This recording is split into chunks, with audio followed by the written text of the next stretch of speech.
Boa noite a todos. Muito obrigado pela presença, por estar nesse vídeo, seja ao vivo, seja depois. Eu sou Pedro Beloomeni e falo aqui pela Circuito Saber, essa comunidade que vem há mais de um ano e meio criando espaços de investigação da escuta, do cuidado, da saúde, de um pensamento mais integral, mais afetivo, mais ancorado no tempo presente.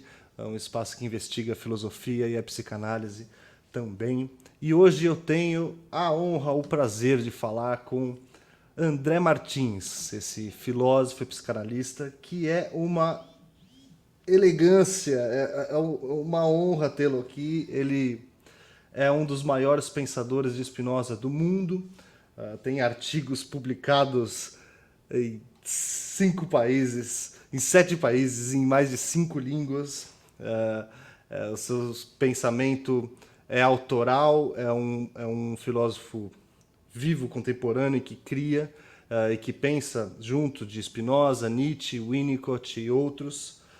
E eu não posso deixar de citar sempre, é professor da NUBEA, o Núcleo de Ética Aplicada da UFRJ, e de 2 pós-graduações também na UFRJ, de filosofia e de bioética. Estamos falando de André Martins e vou trazê-lo agora. Muito obrigado, André, por aceitar esse convite, por disponibilizar com tanta generosidade esse tempo aí para a gente bater um papo e conhecer um pouco mais da sua filosofia e pesquisa, psicanálise e estudo. Boa noite, Pedro. Obrigado pelo convite. É uma honra a nossa parceria. Boa noite a todos que estão ao vivo e aos que vão ter acesso ao vídeo posteriormente. Exatamente, eu agradeço sempre a parceria. Temos aqui na Circuito a honra de ter o André desde o começo. A gente tem muitos cursos em diversos formatos, é uma experiência riquíssima. Os relatos que a gente tem, as pessoas que estão com a gente, essa comunidade que se criou em torno desses cursos. Procure saber e veja o quão rico é. E agradeço também essa comunidade que está aqui hoje, a Natália, a Roseli, a Sueli, o Evandro e todos vocês que estão vendo ao vivo. Dê uma boa noite aqui no chat. Digam de onde vocês falam para a gente poder construir essa conversa junto. Oi, Valéria, a nossa oficial Resume-se. Então, André, eu queria começar te perguntando sobre o tema da live, né? O tema da nossa live hoje é quando o amor vira ódio. Então, André, eu vou transformar o tema em pergunta. Quando o amor vira ódio, André Martins? Obrigado, Pedro. Então, a primeira ideia, né? A gente pode começar por Freud. Freud ele chama atenção para esse fato de que muitas vezes o amor e o ódio são ou se tornam duas faces da mesma moeda. E o que o Freud está dizendo, né? É algo que, enfim, acho que todo mundo, para o bem e para o mal, constata. E aí, falando bem no sentido passional e, num certo sentido, imaturo, mas que é, digamos, o reflexo afetivo do ser humano, né? Que é, basicamente, se o amor é correspondido, bom, ele é amor, né? Se o amor não é correspondido, aquele tanto de expectativa de amor, ou de amor que se deu, ou de amor que quer ser dado, tende a virar ódio. Então, é exatamente essa relação que Freud enfatiza. Né? Digamos, eu amo alguém, ou não necessariamente alguém, eu amo, digamos, eu deposito esperanças, ou eu entendo como, digamos, se o outro aceitar, ou pode ser uma cidade, eu quero ser bem recebido numa cidade, ou num ambiente novo de trabalho. Então, eu vou, digamos, com expectativas. Né? O Freud vai colocar isso dentro. Bom, o ideal de ego é mais pessoal, mas dentro desse ideal, no sentido de uma projeção, no caso, positiva. Ou não só uma expectativa de futuro, né? A partir de agora, a partir de um encontro, mas também uma relação que já existe, né? E que uma das pessoas, ou um dos lados, se não forem duas pessoas, gosta muito do outro lado, né? Desse outro. E então isso é um amor, né? E se isso não é correspondido? Ele é mal recebido, aí justamente porque amava o outro, ser mal recebido ou ser rejeitado vai ferir mais ainda, mais profundamente, a decepção vai ser maior, ou a raiva por não existir uma mutualidade vai ser maior, ou seja, e aí, mostra Freud, o amor pode simplesmente virar para o ódio. Então, essa é uma ideia inicial, e tem desenvolvimentos, né? Enfim, quero falar de Spinoza, não sei se você quer emendar alguma pergunta ou se eu já comento, né? Não, por favor, por favor. Porque Spinoza, ele dá uma definição de amor que eu acho muito útil, e muito pertinente, que ele diz assim, que o amor é uma alegria concomitante à ideia de uma causa externa. Então, traduzindo e desmembrando, o amor é uma alegria. A alegria em Spinoza é a sensação de um aumento da potência de ser, da potência de agir e de pensar. Que ele fala como potência de agir, mas explicando que é de ser e de pensar. Ser, agir e pensar. Ser, isto é, agir e pensar, potência de agir engloba esses três aspectos. Então, o amor é uma alegria, ou seja, uma sensação de aumento da potência concomitante à ideia de uma causa externa. Quando ele diz concomitante à ideia de uma causa externa, ele está dizendo que esse outro, que é amado, ele é vivenciado pela pessoa como a causa, então é um outro, portanto, externo, e é vivenciado como causa do amor. E por que ele põe concomitante? Porque pode ser causa e pode não ser. Então, ele está falando da experiência de quem ama. Eu amo alguma coisa ou alguém, ou porque aquilo me faz bem, ou porque eu tenho a expectativa de que aquilo me faça bem.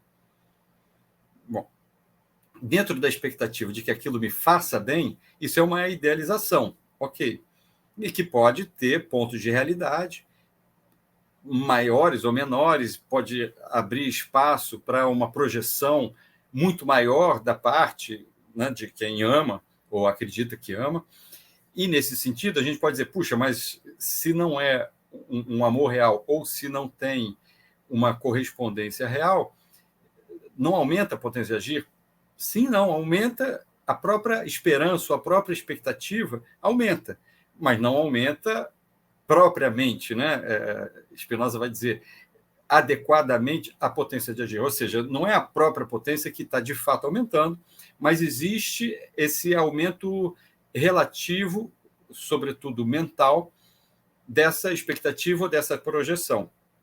Nesses casos, a alegria, né, o amor, que é uma alegria, essa alegria é o que Spinoza chama de alegria passiva, ou seja, uma alegria reativa, tributária e dependente desse outro. Bom, mas a mesma definição dá conta de quando, de fato, esse outro, e aí, quanto mais esse outro é real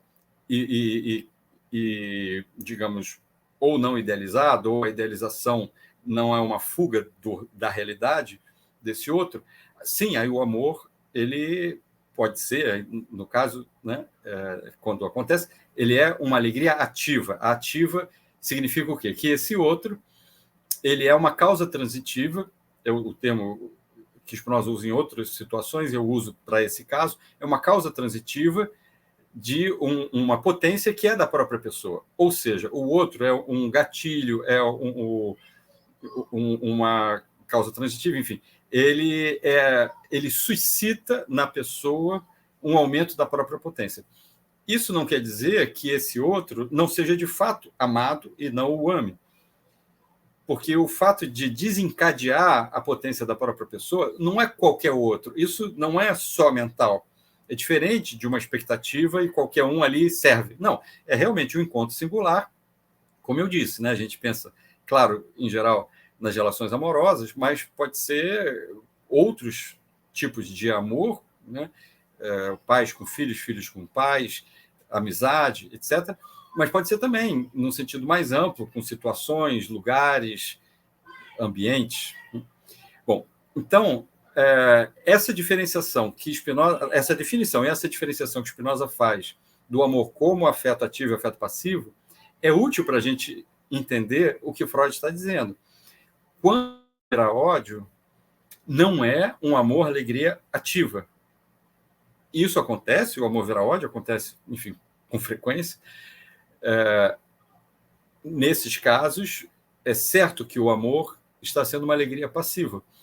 Quando Spinoza diz que fala dos afetos, não necessariamente eles são ruins ou prejudiciais à pessoa, mas com certeza os afetos ativos são sempre bons para a pessoa, sempre de fato aumentam a potência de agir da pessoa. Os afetos passivos, enfim, eles podem ter suas qualidades ou suas utilidades eventuais, mas são um afeto de codependência. E no caso do amor que vira ódio, isso marca justamente essa carga de idealização, de identificação projetiva, enfim, vários outros elementos que podem gerar e que estão presentes, e aí esse é um afeto que Spinoza não menciona enquanto tal, e ao contrário, Nietzsche, para Nietzsche, é o pior dos afetos, é claramente o pior de todos os afetos. Não, e Spinoza não menciona enquanto tal, mas Spinoza dá as ferramentas conceituais para a gente pensar isso que Nietzsche apresenta de forma muito importante e profícua e percutante, que é o afeto do ressentimento. E aí sim, aí fica muito claro que no ressentimento o amor vira ódio. O ressentimento é um caso grave no qual o amor vira ódio, e infelizmente também é algo muito comum, tanto ressentimentos, no plural, quanto o ressentimento que se torna uma matriz, uma estrutura afetiva de algumas pessoas. Uau! Então, para Nietzsche, o pior dos afetos é o ressentimento. Engraçado, quando você vai falando tudo isso, eu imagino que a galera que está assistindo, acompanhando a gente, e o qual eu agradeço muito a presença, eu falei com muitos de vocês no WhatsApp, e vocês estão todos aqui. Peço a ajuda de vocês para guiar essa conversa e guiar, né? Me ajudarem com as perguntas para a gente ir desenrolando essa conversa com o André aqui, nesse pequeno tempo que a gente vai ter com ele. E lembrá-los que estamos em uma plataforma de interação. Então, o seu like nesse vídeo e se inscrever nesse canal é muito importante para receber mais conteúdos como esse, porque essa é a nossa vontade aqui, né? De espalhar em todos os lugares esse tipo de conteúdo que eu sei que também é muito caro para vocês. André, quando você vai falando, e eu acho que isso pega para todo mundo aqui, a gente vai pensando na nossa própria vida, né? Por exemplo, por exemplo, moro fora do Brasil. Muita gente aqui, eu sei que também mora fora do Brasil, apesar da gente ter pessoal de Minas Gerais, Parreira Barreto, obrigado, Jundiaí, todo mundo que falou, Curitiba, Lisboa. Eu especificamente, pessoas que moram fora do Brasil, acho que tem essa sensação, a gente vive num eterno amor e ódio com o país que a gente está vivendo, porque eu acho que deve ter a ver com essas expectativas que você estava falando, né? E fico também, eu estou fazendo esse comentário para incentivar as pessoas a também comentarem aonde que pega na vida de vocês essas relações todas. E a minha pergunta, André, a gente vive hoje em uma sociedade ressentida? Porque falam muito, né, que a gente vive na era da depressão e tudo mais. Queria te fazer essa pergunta sobre o ressentimento. Claro, ótima pergunta, Pedro. E porque, sim, é verdade, fala-se muito de vários problemas e defeitos da nossa era ou das sociedades atuais, e talvez fala-se pouco do quanto que sim, eu concordo, a gente vive um momento particularmente importante, infelizmente, de ressentimento, né? Então, eu vou comentar um pouco, falando de Nietzsche, dessa parte, justamente porque Nietzsche ele fala do ressentimento em dois aspectos, aliás, como toda a filosofia de Nietzsche, né? Quando ele fala do niilismo, enfim, e outros afetos, que é num sentido, quando ele fala positivamente também, é sempre nesses dois aspectos, num sentido cultural ou social e no sentido individual mais psicológico, né? Que ele enfatiza que é sempre fisiopsicológico, né? A fisiopsicologia. Bom, e nesse sentido cultural, Nietzsche ele está falando, sobretudo, da Alemanha, do século XIX e da Europa, de um modo geral. E ele vê a Alemanha e a Europa como marcadamente ressentidas. Bom, e ele faz também uma crítica particular para a religião cristã, enfatizando qual aspecto da religião cristã. O livro dele, cujo título é extremamente polêmico, né, O Anticristo, e é um livro favorável a Jesus, né, e contra a ideia do cristianismo. Ele critica muito Paulo de Tarso, que transformou o cristianismo, as falas e a mensagem de Jesus Cristo num moralismo institucionalizado. Spinoza, 2 séculos antes, fazia exatamente a mesma crítica. Bom, então, quando Nietzsche critica o cristianismo em particular, é sobretudo precisamente no ponto em que haveria, enfim, no cristianismo, um reforço de uma depreciação deste mundo em prol de um mundo do além. Então, uma depreciação dessa vida em prol de uma vida após a morte.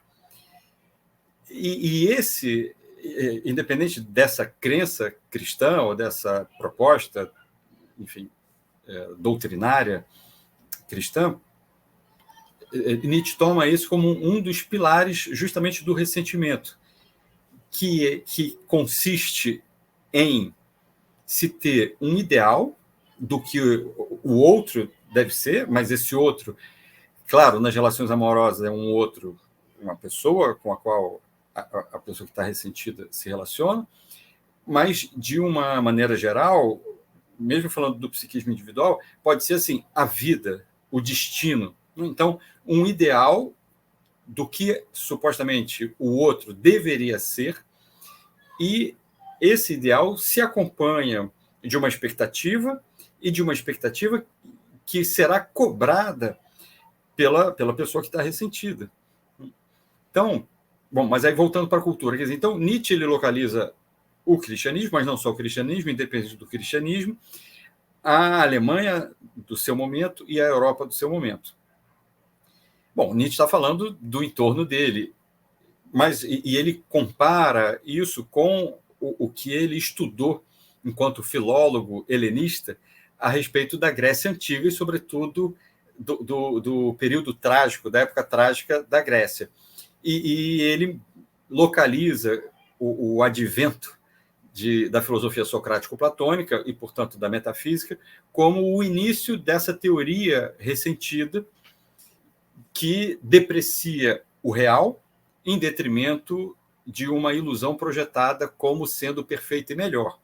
Então, como Clément Rosset, que foi o meu orientador de doutorado, enfatiza nos seus livros, né? O grande problema de criar esse duplo do real não é só você achar que o duplo é melhor, é um pouco mais grave que isso. É você achar que o duplo é que é o real e que o que a gente está vivendo é falso. Enfim, então essa ideia do duplo em Clément Rosset, ela ilustra bem essa origem ou esse contexto afetivo do ressentimento. Então, isso que Nietzsche falou a respeito, então indo para a sua pergunta, que Nietzsche falou a respeito da Europa, enfim, da Alemanha, de sua época, sim, essa ideia do ressentimento difundido na cultura, eu acho que ela está particularmente presente hoje em dia. Por exemplo, quando a gente vê os mais diversos tipos, as mais diversas versões de polarização, isso é marcadamente, claramente moralista, idealizado e metafísico. E eu acrescentaria, isso provoca um sentimento de ressentimento, e isso é a expressão de um sentimento de ressentimento. É um círculo vicioso. Por quê? Tentando explicar rapidamente, né, para a gente passar para as outras questões. Quando eu polarizo, o que eu estou dizendo?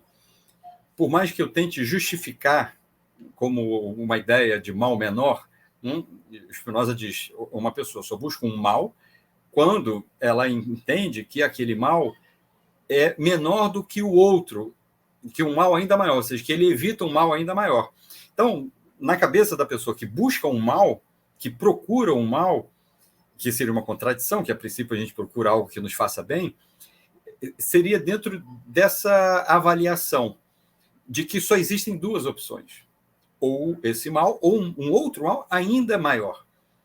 Como se não houvesse 3, 4, 5, 6, como se a vida não fosse complexa, como se a gente não tivesse capacidade de pensar projetos de coletividade ou pensar criativamente soluções ou modos de se afetar de uma criação efetiva do novo. Bom, então, a polarização, ela, por si só, reduz a complexidade do real, isso falando de uma maneira geral, ao mínimo múltiplo comum, ao mínimo múltiplo, que é o 2.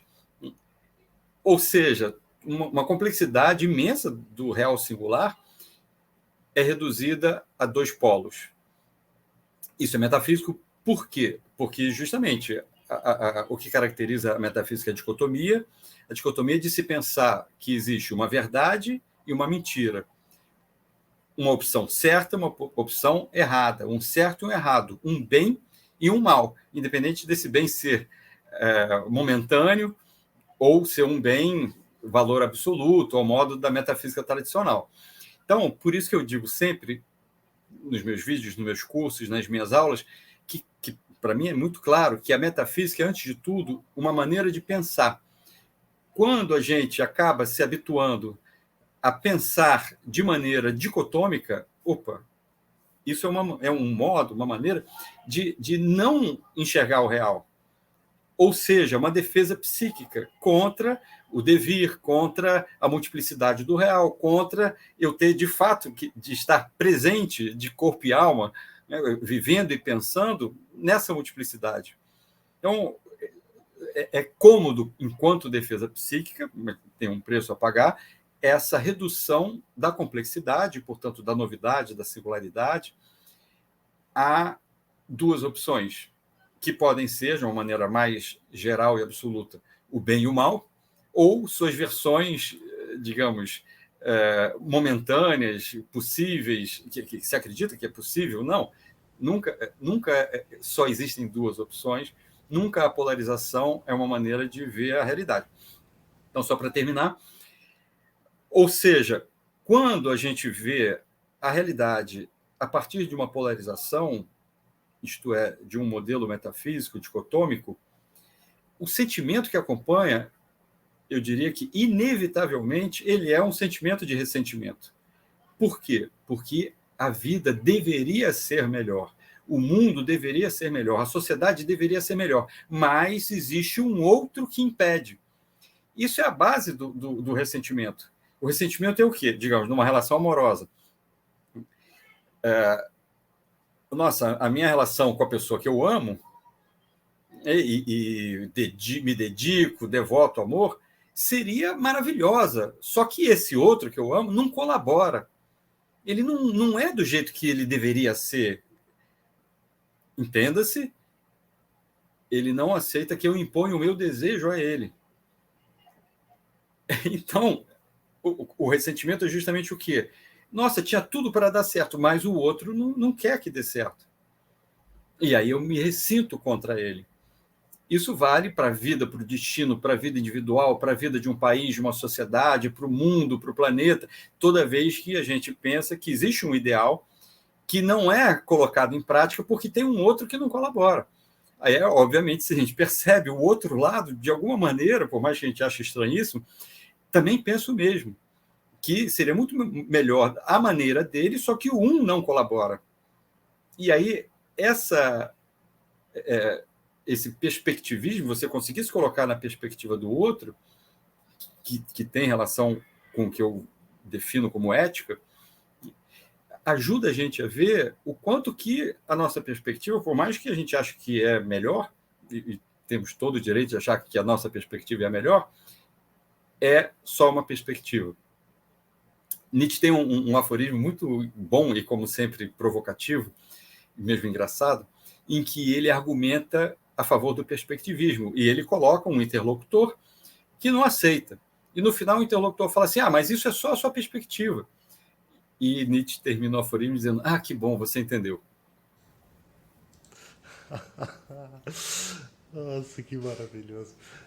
Sempre acontece isso, André, quando eu te ouço falar. Você fala uma coisa, eu falo, nossa, é isso, vou anotar. E daí em seguida você fala outra coisa, eu falo, nossa, é isso, vou anotar. É incrível como você consegue, sei lá, não sei nem dizer, não é traduzir, é nos presentear com tudo isso que você traz. Tô um milhão de perguntas na cabeça, mas eu preciso dizer boa noite, Nils Helena, Eunice Simões, Bruno Ranque, Sônia Pinto, Lili Moreira, Álvaro Luiz, Patrícia Serfati, Sueli Noceti, Ellen Parrella, Ronaldo Barreto e todos que estão aí, comentem seus nomes. A gente está com muitas perguntas já, André. Eu também tenho direito a uma, hein, galera? Então, mas vou deixar a minha para depois. Vou deixar a primeira da Sônia, que é muito interessante, acho que diz respeito a essa metafísica no sentido de um modo de pensar, né? André, a Sônia aqui. André, ressentimento para Freud é o mesmo para Nietzsche?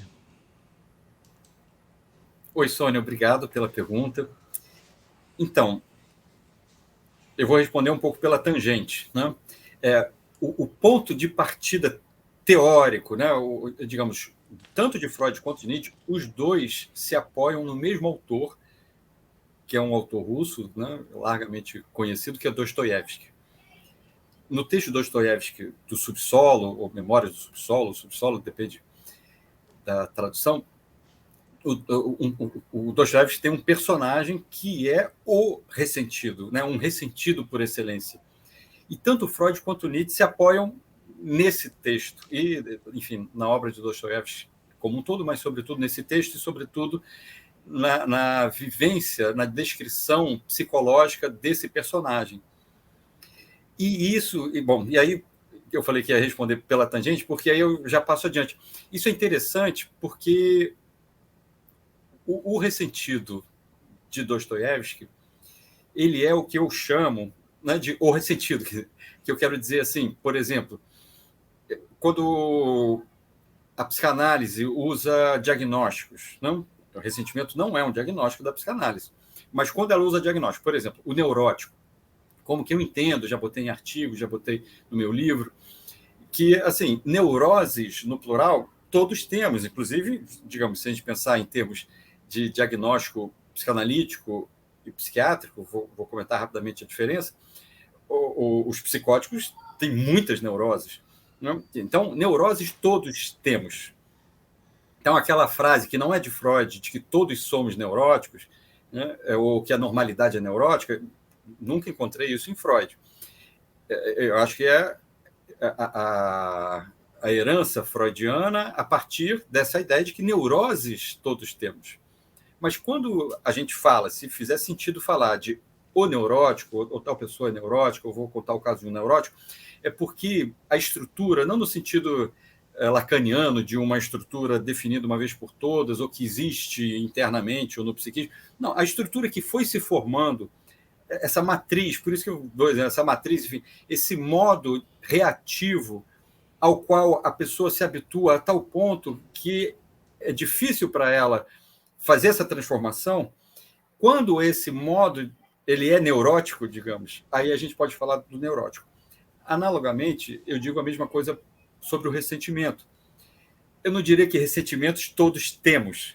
Eu diria que ressentimentos todos nós podemos ter e muito provavelmente já tivemos ao longo da vida. Ok?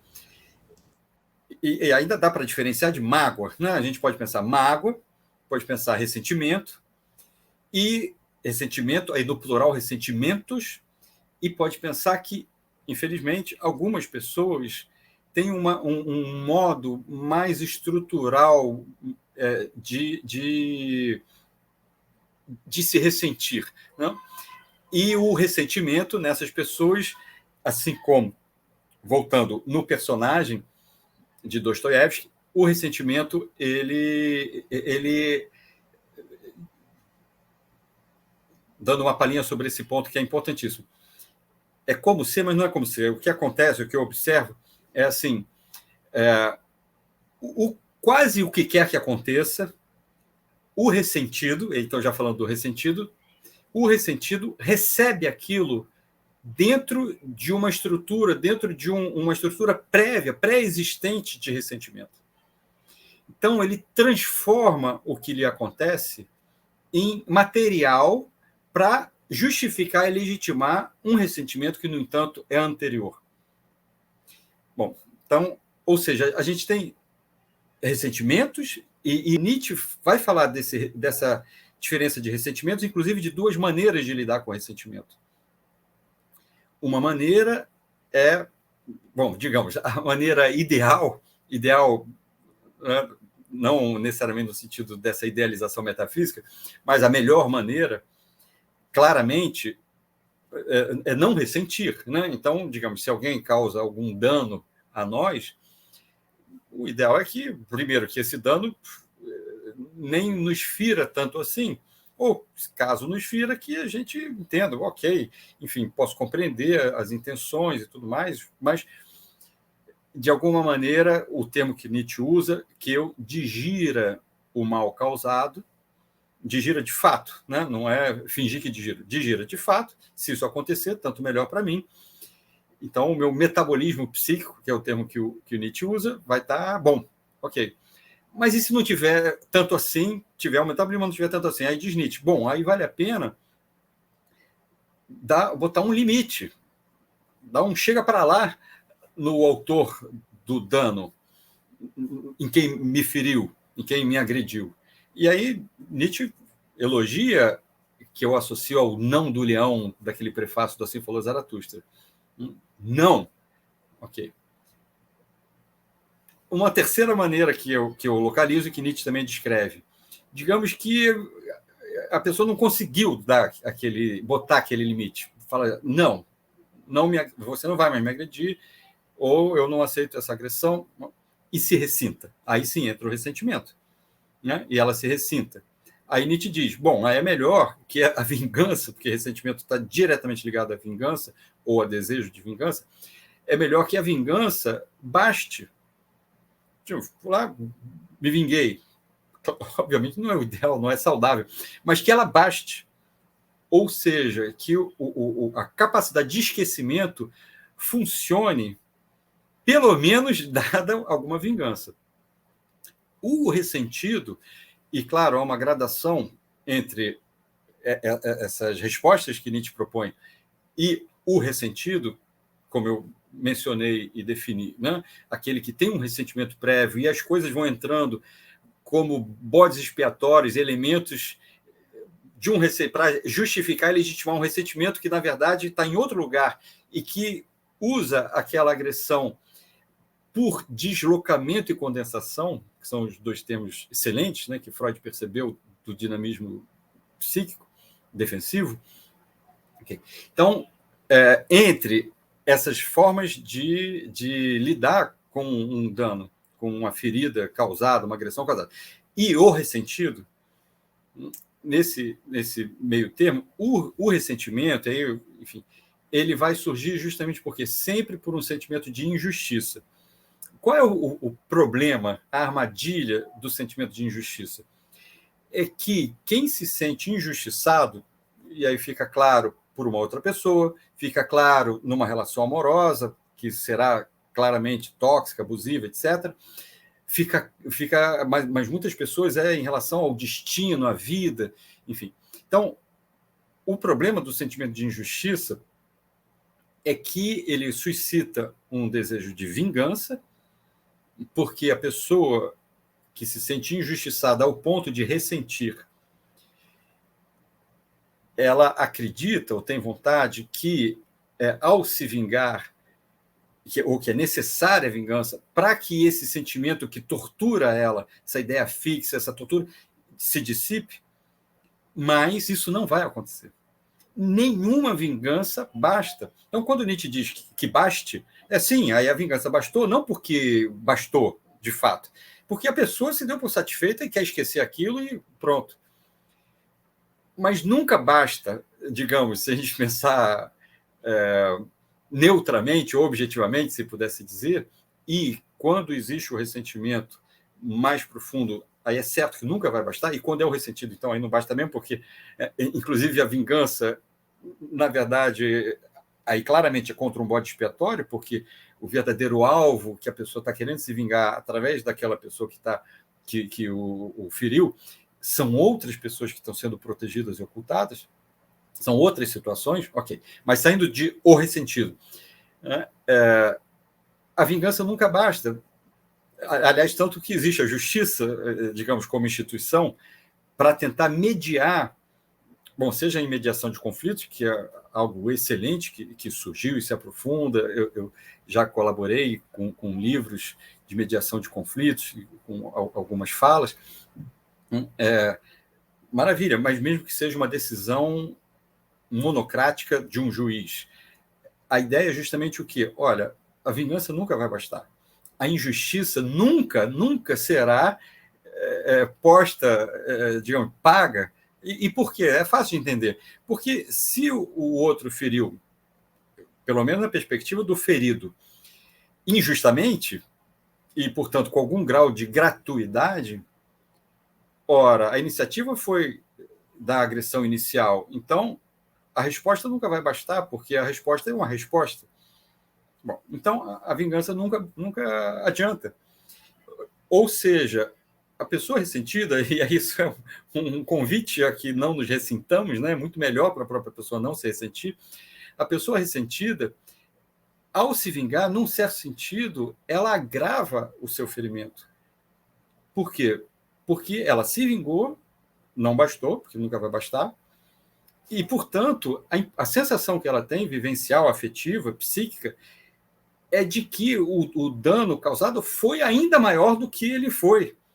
Porque, olha só, eu me vinguei, não bastou, não tirou a minhoca da cabeça, não tirou a tortura, não tirou o pesadelo, não tirou as noites sem sono, não tirou a ideia fixa que volta. Porque está ligado, né, usando o termo de Spinoza, a um sentimento de impotência. Vingança é claramente um afeto passivo. Uma vingança bem-sucedida é inequivocamente uma alegria passiva. Um afeto passivo e uma alegria passiva é uma alegria reativa, não está aumentando a potência de ninguém. Por isso que não funciona.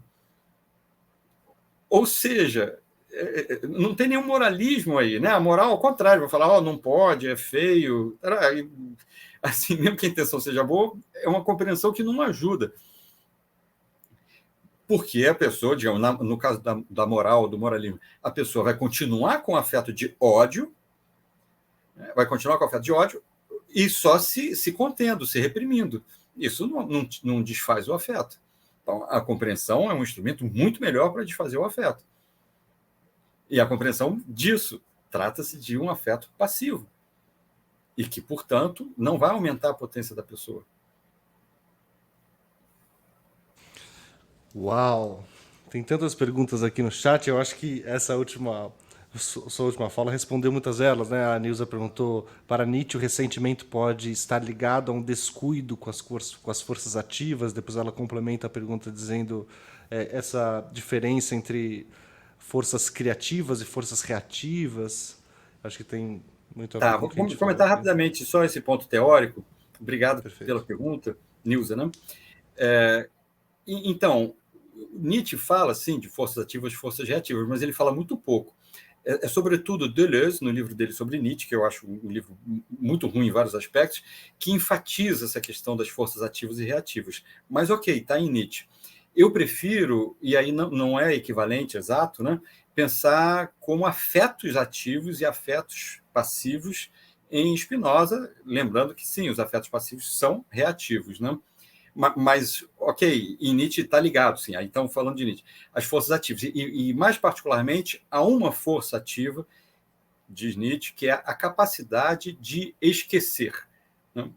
E, aliás, só falando isso, Nietzsche, quando analisa o ressentimento, ele não fala isso que eu trago e compartilho com vocês, que é o quê? Quando Nietzsche fala do ressentimento, ele coloca que o ressentido, se vinga em efígie, é o termo que ele usa, ou seja, que o ressentido se vinga mais no seu pensamento, e que então, e ele está baseado claramente no personagem de Dostoiévski, ele se vinga mostrando a ferida, mostrando para o suposto algoz, ou mostrando para a plateia, amigos, amigas, amigos e amigas do próprio suposto algoz, ou algoz, enfim, mostrando assim, olha como ele é mau, ele me feriu, olha o tamanho da minha ferida, que se mistura com uma vitimização, independente do dano ter sido efetivamente causado. Bom, então, Nietzsche enfatiza esse aspecto que é verdadeiro. O que eu observo é que o ressentido, né, os ressentidos, que é quando a pessoa funciona a partir do ressentimento, aí isso é uma parte que eu acrescento, né, a tese de Nietzsche, que é muito esclarecedora, que é isso que eu mencionei, que o ressentido, e claramente o personagem de Dostoiévski, se a gente pensar na vida real, ele não se vinga só em efígie, ele se vinga sim, para valer, ele maquina, ele trama, ele maquina vinganças. A vingança do ressentido é aquela tradicional vingança, que diz a vingança é um prato que só se come frio. O ressentido maquina a vingança, que obviamente não vai saciar, então ele vai maquinar uma segunda, uma terceira, em cima de um mesmo dano causado. O que deixa claro, não só isso, mas isso também deixa claro, que o algoz, por mais que tenha causado um dano, é um bode expiatório. Nietzsche não observou esse ponto que, no meu entender, é muito importante para a gente entender o ressentido. E aí, claro, entender os tipos, as gradações de ressentimento também. Né? Pegar os casos mais graves ajuda a gente a entender os casos menos graves. Então, esse funcionamento psíquico do ressentido, de que ele traz um ressentimento de outro lugar, da primeira infância em geral, de acontecimentos traumáticos, de injustiça, onde ele estava efetivamente numa posição de vulnerabilidade e, portanto, numa posição desigual.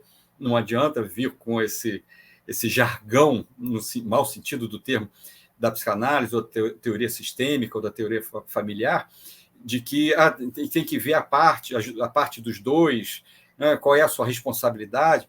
Sim, tem sempre uma participação, mas nos casos mais graves, que infelizmente são frequentes, como, por exemplo, do ressentimento ou da perversão, há uma desigualdade nítida, que seria mais ou menos igual, não sei, se a gente pensa assim, dois irmãos que um agride o outro reclama ou briga, faz isso que Nietzsche diz, né? Diz um não, e chegam os pais, não quero saber, os dois têm culpa, aí dá um castigo, enfim.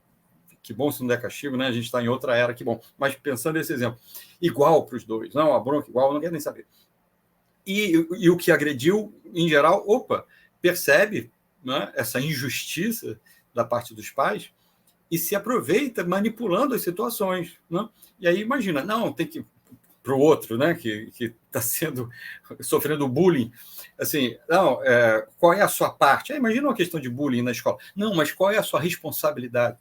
Não é responsabilidade. Ok, o que você poderia fazer para sair dessas situações? Enfim, é uma coisa muito mais complexa do que, volto a dizer, esse jargão de qual é a sua responsabilidade, os dois, né, tem culpa no cartório, enfim, essas expressões do senso comum que também ajudam a gente a entender que não é assim.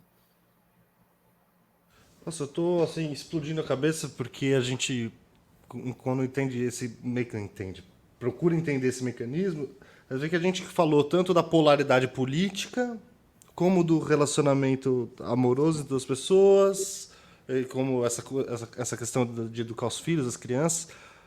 E isso que você me falou agora me pegou muito, assim, não é um jargão da psicanálise, coisa da primeira infância ter acontecido traumas e tudo mais.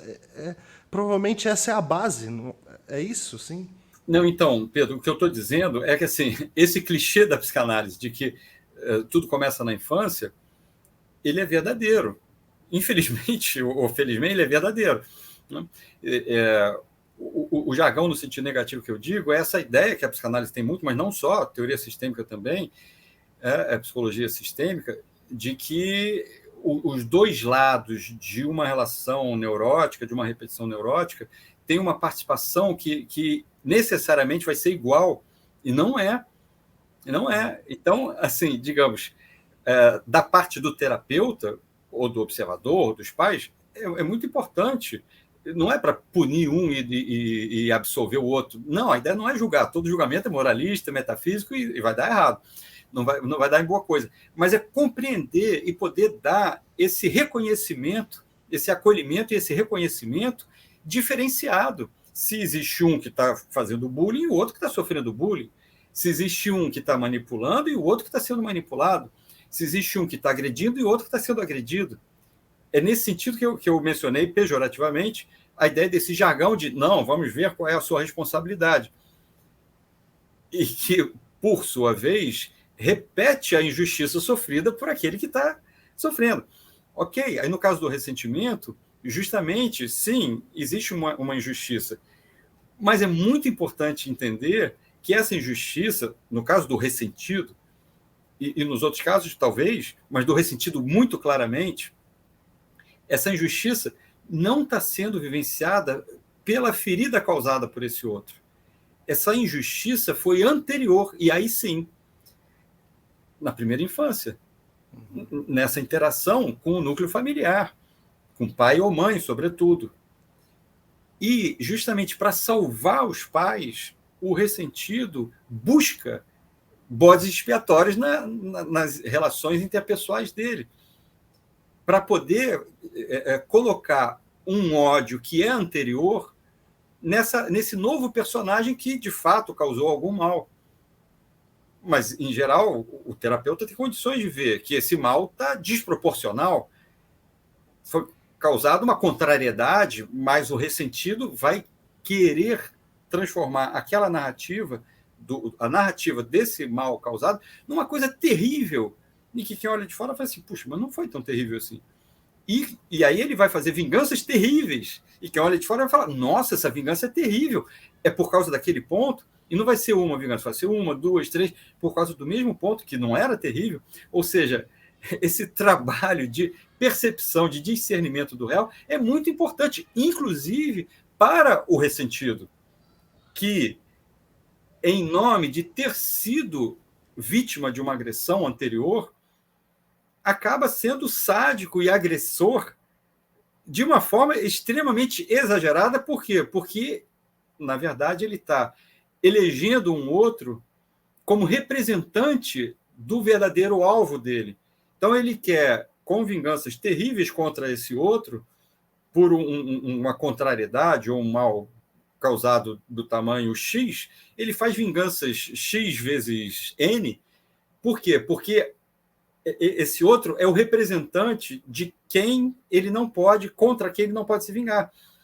Então, o X vezes N é proporcional àquela agressão inicial e não proporcional à agressão atual, enfim, ou de anos atrás, que foi desse tamanho X e que o ressentido,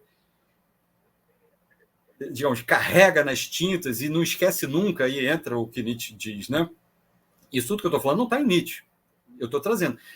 Mas aí entra o que Nietzsche diz, essa dificuldade de esquecer. Mas quando Nietzsche diz dificuldade de esquecer, no texto de Nietzsche parece assim, puxa, tem gente que tem dificuldade de esquecer. E não é assim.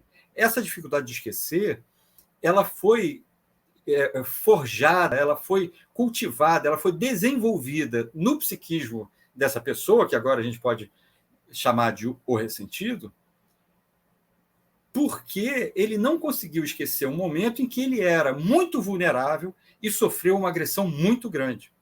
Então, nesse momento inicial, que ele sofreu uma agressão muito grande. Então, ele não esquece, não é simplesmente porque ele não consegue, ele queria esquecer, mas não consegue. Ele não quer esquecer, porque a vivência dele é que, se ele esquecer, bom, primeiro, o trauma está lá, a ferida está lá aberta.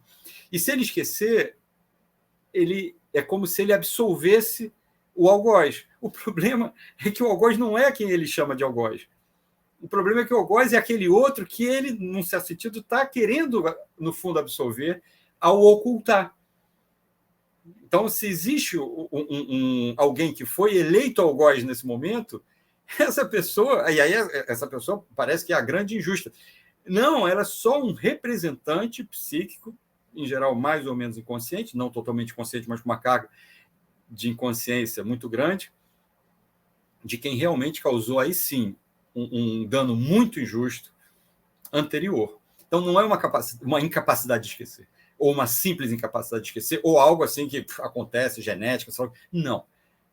Porque algo foi vivido da ordem de uma injustiça, sim, num momento de uma vulnerabilidade, sim, de uma relação desigual, sim.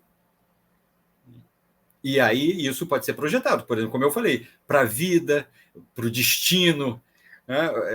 E aí pensar, puxa, eu não posso esquecer o que a vida me fez. Não é como se a vida fosse um personagem. Né? Então, e aí, olha só, vou mencionar um outro ponto muito triste do ressentimento para o ressentido, né? Ou para cada um de nós, quando a gente se vê numa situação de ressentimento.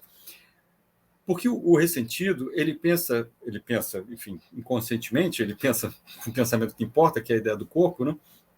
E não uma ideia da ideia acerca das coisas, uma opinião, né? Não é a opinião que decide como a gente sente. O ressentido, ele pensa, de algum modo, da seguinte maneira: se eu amar a vida, que é a solução excelente que Nietzsche propõe, né? Contra o ressentimento, o amor fati, o amor ao fatum, ao destino, à vida. Se eu amar a vida com o que ela tem, e a minha vida singular, né, de dor e prazer, se eu desejasse imaginariamente o eterno retorno de todas as coisas, mesmo o que foi contra o meu desejo, etc., né? Se eu amar a vida, o que o ressentido pensa?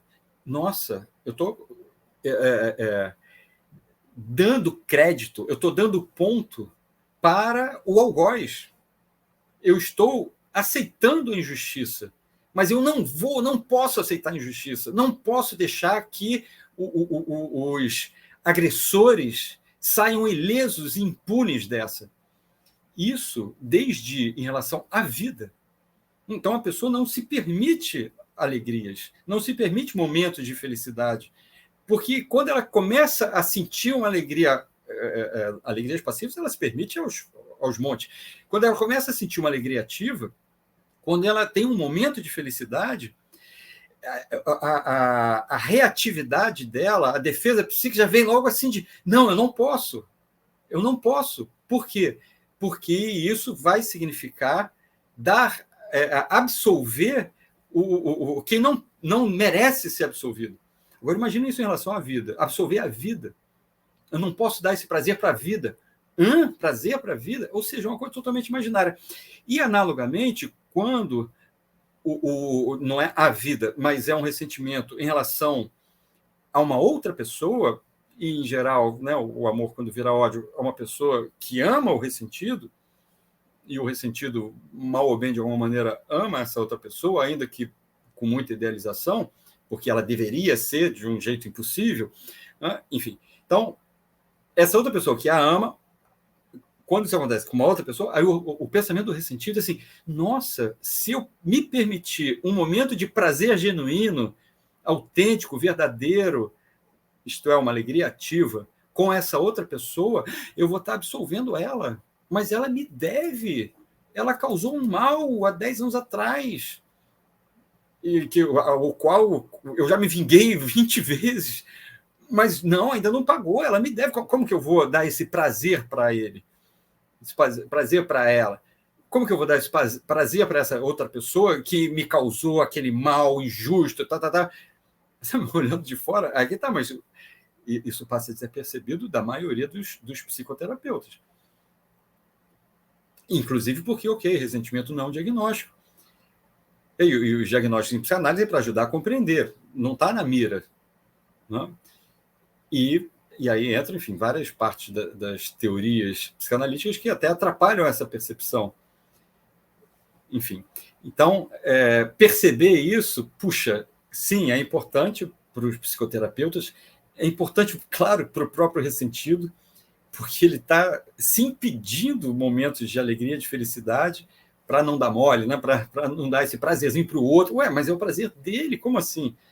Ou seja, ele está se colocando numa posição, sim, de vitimização e de cultivo dessa ferida, esse ponto Nietzsche mostra com muita clareza, porque ele está num embate interno contra a vida, isto é, contra a vida, que não é como a pessoa idealizou que deveria ser, contra o outro, que não é como a pessoa idealizou que o outro deveria ser.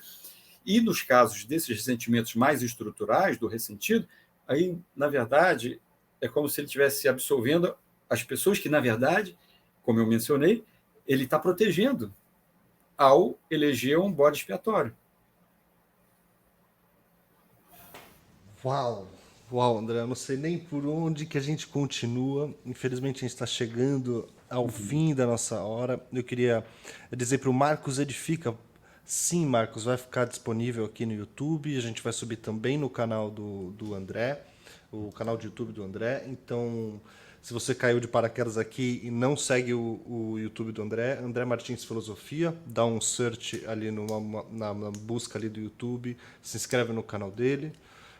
O Instagram do André, André Martins Filosofia, @André Martins Filosofia, ele posta muito conteúdo lá, a gente posta muito conteúdo lá, porque é tanto conceito, e até ouvindo você falar dos próprios psicanalistas, me corrija se eu estiver errado, mas eu acho que a gente precisa entender também a base dos conceitos, esses conceitos que você traz, afeto passivo, afeto ativo, ideia da ideia, ideia do corpo, metafísica, imanência, modo de pensar. A gente precisa retornar para retornar esses conceitos, talvez ouvir eles de novo e mais uma vez para ir compreendendo. Faz sentido isso, André? E Claro. aí, Esses que você mencionou são de Spinoza, né? Mas tem conceitos básicos da psicanálise que eu utilizo que são muito importantes: mecanismos de defesa psíquica, condensação de deslocamento, enfim, e tantos outros, né? então, por isso, recomendo seguir esses canais. E, claro, se você quiser entender com mais aprofundamento tudo isso, a gente tem um projeto na Circuito em parceria com o André, chamado O Mais Potente dos Afetos. É um projeto de um curso com vários módulos: módulo depressão, módulo amor, módulo ressentimento em breve. A gente tem também um grande curso chamado Spinoza para a Clínica, que é um processo de 1 ano, onde a gente foca exatamente nessa impressão aí do pensamento da imanência, a filosofia do André para a clínica, a psicanálise. E busquem tudo isso. É meio sem palavras, a gente fica só quietinho te ouvindo, né, André? Eu queria só dar essa boa noite, então, para Luzimar, para Célia Veiga, para quem mais que está aqui. Agradeço muito para o querido Rogério Pena, para Miriam Silveira, para Jane Brenner. E tô na dúvida, André, qual é a última pergunta que eu vou escolher aqui do chat? Peço desculpa que a gente não vai poder fazer todas as perguntas. Eu vou pegar uma pergunta que... eu perdi agora, não acredito. Que a Ellen fez lá em cima, a respeito da educação e a respeito de como criar um ambiente de amor e de... Achei a pergunta. André, a escola contribui... Podemos finalizar... Daí a gente finaliza com essa pergunta, então. A Ellen Parrella pergunta: André, a escola contribui muito para fundar modelos inatingíveis e dói tentar realizar esses modelos. Como pensar uma escola que favorece o amor? Em outras palavras, é possível aprender o amor? Então, a gente saindo um pouquinho do ressentimento, mas também aí, não é? Isso, claro, claro. Ellen, obrigado pela pergunta. Suas perguntas são sempre muito boas e claro, como toda pergunta, muito bem-vinda. E muito importante essa questão, né?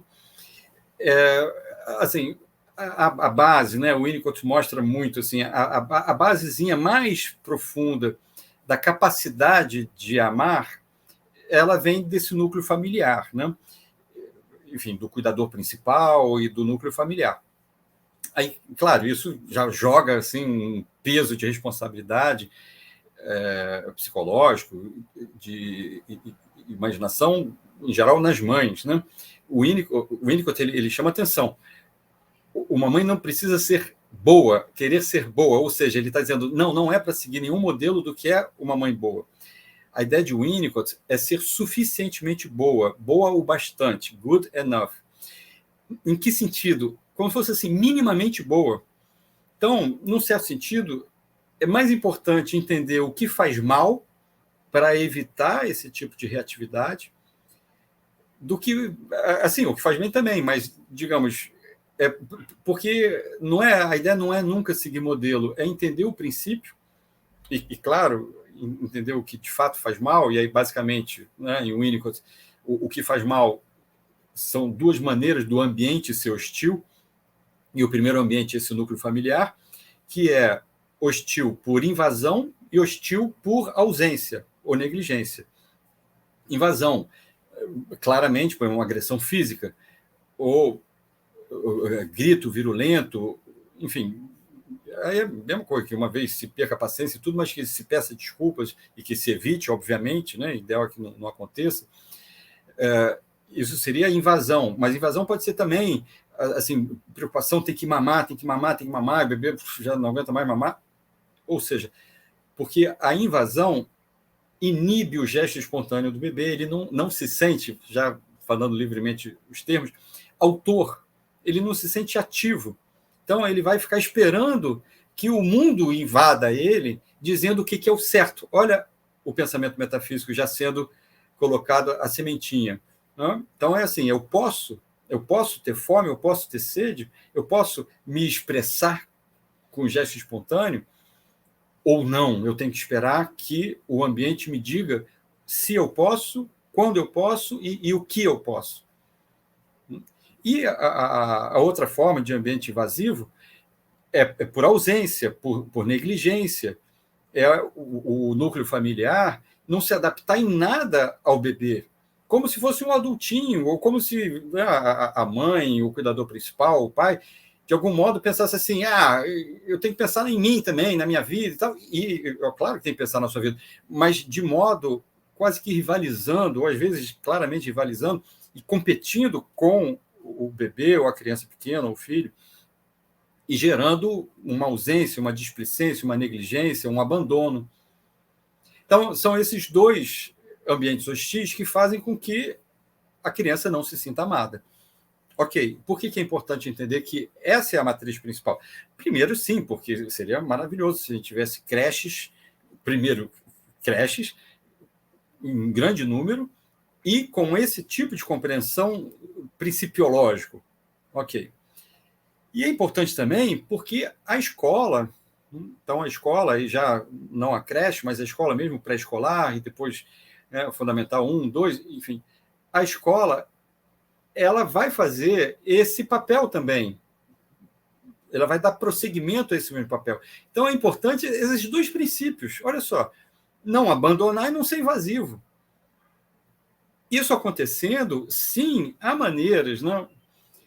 E a Ellen me convidou, está no meu canal do YouTube, né, para dar uma palestra num congresso de educação. Eu tentei trazer um pouco disso, compartilhar um pouco, né, desses pontos que eu considero básicos.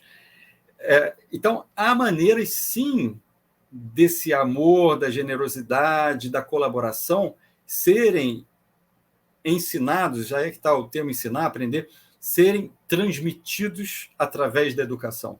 Porque a ideia de transmissão, a ideia justamente não é um conteúdo, é a forma de comunicar. É uma comunicação não violenta,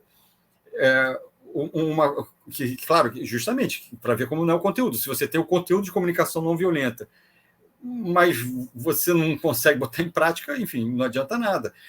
Um conteúdo de psicologia positiva que você não consegue colocar em prática ou tenta colocar de forma mecânica, não adianta nada. Ferenczi viu isso muito claramente, que a criança pega o que é transmitido como afeto. Ela não pega a intenção. O Winnicott viu isso também lá no início. O Winnicott diz assim, olha só, para o bebê recém-nascido, amor é disponibilidade, holding, sustentação, né? Handling, cuidado, e disponibilidade para se adaptar ao bebê. Isso é amor. O sentimento, tudo bem, pode ajudar a ter essa outra parte. Mas o bebê não está pegando o sentimento romântico, eu amo, mas não tenho o menor saco de lidar com o filho. Né? Bom, analogamente, então voltando, o que importa não é o conteúdo, ok? Mas sim, na escola é possível transmitir, e sim, é possível pensar em métodos para essa transmissão, que o aprender seja agradável, que não seja uma cobrança superegóica, metafísica de um modelo. Né? Então, acho que basicamente seria isso, enfatizar esse aspecto que o Winnicott enfatiza, do brincar, para transformar o aprendizado em algo agradável, para que as crianças desejem ir para a escola e desejem aprender, porque se sentem estimuladas a aprender, porque isso vai no sentido da potência delas. Não, o Spinoza usa conatos do conatos de cada uma delas.